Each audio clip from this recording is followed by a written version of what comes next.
کے ساتھ آپادان مصائب سے کچھ مائیں کربلا میں وہ تھیں جو مسلسل دیکھ رہی تھی بیٹوں کی شہادت اور خیمگاہ سے دیکھ رہی تھی مقتل کی طرف. انہی ماؤں میں سے جناب ام فروا ہے، وہ امام حسن علیہ السلام اور شہزادہ قاسم کی ماں.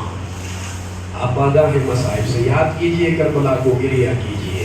ایک ایک آنسو کی قدر و قیمت ہے، دنیا میں اندازہ نہیں ہوگا. جو غم حسین میں آنسو بہاتے ہیں اس کی عظمت کا اندازہ نہیں ہوگا. مگر میں بارہا ذکر کر چکا ہوں کہ جب آپ دل و جان سے آنسو بہاتے ہیں جناب سید کو سکون ملتا ہے یا نہیں. غم حسین میں بڑی ذمہ سے یہ روایت کا ترجمہ یہ ہے کہ جناب سیدہ اس انتظار میں رہتی ہے کہ مظلوم بیٹے کے مصائب کو یاد کر کے کون ہوتا ہے. جب ہم آنسو بہاتے ہیں جناب سیدہ کو سکون ملتا ہے. ہاں یہ یتیم حسن ہے، ابھی بالغ نہیں ہوا مگر شہادت کے لیے تڑپتا ہے، اب رو رہا ہے، گریہ کر رہا ہے. کوئی تو پوچھے مولانا صاحب عمر کے چھوٹے ہیں، آخر اس قدر شوق شہادت، اس قدر قربانی کے لیے جذبہ. شہزادہ قاسم مسلسل اصرار کر رہا ہے. آقا اجازت دیجئے، مولا اجازت دیجئے. مولا امام حسین فرماتے ہیں قاسم تو میرے بھائی کی نشانی ہو، شبیہ امام حسن ہو.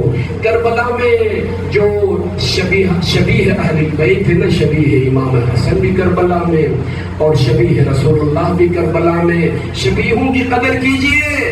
دنیا والوں ہم پر اعتراض نہ کرو، ہم ذوالجلال کی بھی شبیہ، علامہ عباس کی بھی شبیہ. یہ اس لیے کہ کربلا میں بھی مظلوم کربلا نہیں شبیہوں کو دیکھا کرتے تھے کہ شبیہ حسن، یتیم حسن شہزادہ قاسم. اصرار کے باوجود اس قدر اصرار مگر حسین مظلوم کربلا ٹالتے رہے اور اجازت نہیں دی. سوال تو کرے کہ آخر اس کمسن بچے کے اندر وہ جذبہ، وہ شہادت کا شوق، وہ قربانی کا شوق، اس قدر گریہ کیا. یہ شوق اور جذبہ اس کے سبب کیا ہے؟ ایک تو معرفت ہے جہاد کے بارے میں.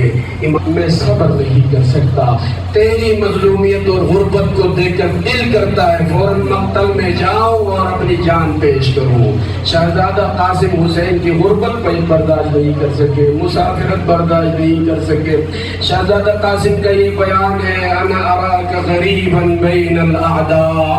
آقا دشمنوں کے نردے میں آپ کو دیکھ کر میرا دل دکھتا ہے، اسی لیے قربانی پیش کرنا چاہتا ہوں. ہاں مرحلہ ایسا بھی آیا، اللہ کی قسم بڑی ذمہ داری سے یہ جملہ عرض کر رہا ہوں، بہت سارے جوانان بنی ہاشم کو مظلوم کربلا نے الوداع کیا، اصحاب کو الوداع کیا.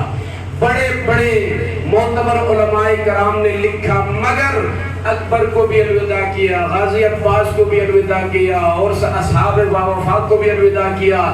کسی مرحلے پر کسی عالم نے یہ لکھا ہو مجھے نظر نہیں آیا کہ حسین پر غشی طاری ہو گئی، زمین کربلا پر گر پڑے. مگر شہزادہ قاسم کو سینے سے لگا کر اس قدر گریہ کیا. ارباب مقاتل نے یہ لکھا غشی علیہما ووقع علی الارض، دونوں پر غشی طاری ہو گئی، بے ہوش ہو کر عرض کربلا پر گر پڑے. یہ محبت تھی قاسم کے ساتھ. اجازت نہیں ملی شب عاشور تقریر اور گفتگو. مولا نے فرمایا کہ آپ سب نے کل شہید ہونا ہے. تو شہزادہ قاسم نے تو یہی سوال کیا تھا، آقا ذرا بتائیے شہداء میں میرا نام بھی ہے. تب مظلوم کربلا نے فرمایا تھا قاسم شہزادہ علی اصغر کا بھی نام شہداء میں ہے. قاسم کے وہ گمان میں بھی نہیں تھا کہ معصوم علی اصغر کی بھی شہادت ہوگی، اسی لیے تعجب سے پوچھا تھا آقا بتائیے کیا دشمن کی مگاہ میں داخل ہوگا؟ قاسم کے تصور میں نہیں تھا کہ شہزادہ علی اصغر کی شہادت ہوگی. تعجب سے پوچھتے آقا بتائیے کیا دشمن ہمارے کی مگاہ میں داخل ہوں گے؟ مظلوم کربلا سے اصرار کیا پوری رات. مگر ایک مرحلہ کسی खीमगा के गोशे में बैठकर कासिम ने सोचना शुरू किया। परेशानी के आलम में अरबाब मकातिल ने लिखा, सोचते सोचते ये ख्याल आया। एक रिवायत के मुताबिक, दूसरी रिवायत को मैं छोड़ रहा हूँ, कुछ तफसीली रिवायात भी है, कुछ मुख्तसर रिवायात भी है, वो दामन वक्त में गुंजाइश नहीं। बस कासिम के जहन में ये ख्याल आया कि बाबा हसन मुश्तबा ने वसीयत के तौर पर, नसीहत के तौर पर ये ताकीद फरमाई थी, कासिम जब कभी परेशानी और गम आपको घेर ले तो इस तावीज को खोलना जो तुम्हारे बाजू पर बंधा हुआ है।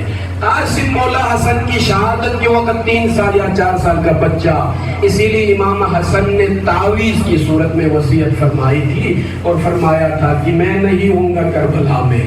तावीज में यही था कि बस तावीज खोलना आपकी परेशानी दूर हो जाएगी।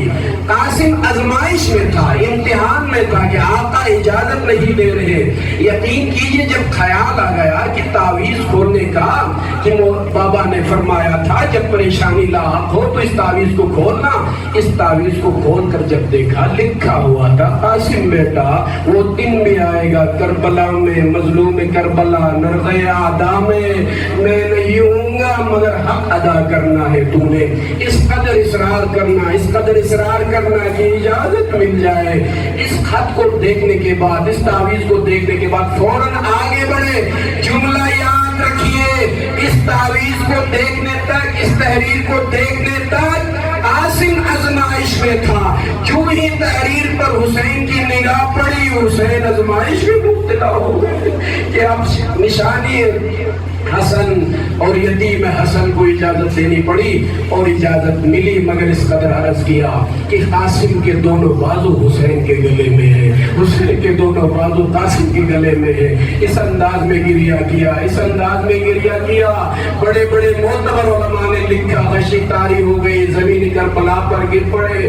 हाँ, जब इफाका हुआ, क्योंकि कमसिन बच्चा है, जिस अंदाज में जंगी लिबास पहनाने थे मजलूम करबला ने अपने अमामा को कासिम के सर पर रखा, एक सिरा दूसरे जानिब, एक सिरा एक जानिब, इस अंदाज में मैदान की तरफ रवाना किया और अपनी तलवार को कमर पर बांध दी और कासिम घोड़े पर सवार हो गए। मक्तल अरबाब मकातिल ने लिखा, कासिम मुसलसल गिरिया कर रहा था कि इसकी वजह क्या है। मक्तल की तरफ इजाजत भी मिल गई और शहजादा कासिम मुसलसल गिरिया कर रहा है।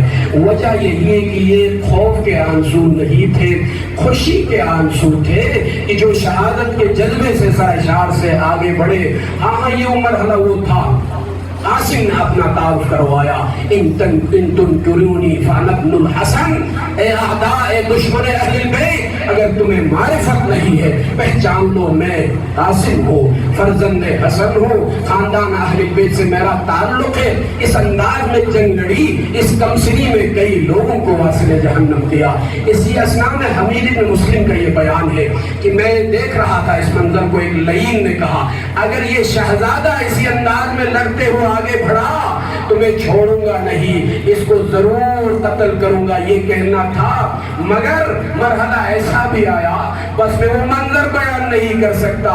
एक मरहला ऐसा भी आया, चारों तरफ से हमला हुआ, शहजादा जीने फरस पर नहीं संभल सके। एक मरहला ऐसा भी आया, जमीन करबला पर कासिम गिरे और सदा बुलंद किया, आका मेरी खबर लीजिए अल्लाह की कसम, किसी जनाजे पर इतनी तेजी से हुसैन नहीं पहुंचे जितनी तेजी से कासिम के लाशे पर पहुंचने के बाद मजलूम करबला माजरत खाई करते, कासिम तूने सदा दी पर वक्त में नहीं पहुंच सका। मगर मरहला ऐसा भी हुआ, घोड़े एक जानिब चल पड़े, कासिम की लाश की वो हालत हुई। बस मैं इशारा करूंगा, आपने गिरिया करना है। जब खीमगा से कासिम जुदा हुए, कासिम के दोनों बाजू हुसैन के गले में थे। अब करबला से कासिम की लाश को हुसैन उठाने की कोशिश करते, कभी पाँव जमीन पर गिरते, कभी हाथ जमीन पर गिरते। ये वो मंजर था, अल्लाह की कसम मैं नहीं जानता हुसैन ने किस अंदाज में इस लाशे कासिम को उठाकर खीमगा के करीब, जब मुखद्दरात इस्मत की निगाह पड़ी, रोने की सदाएं बुलंद हुई, नबी ज़ादियों ने गिरिया किया।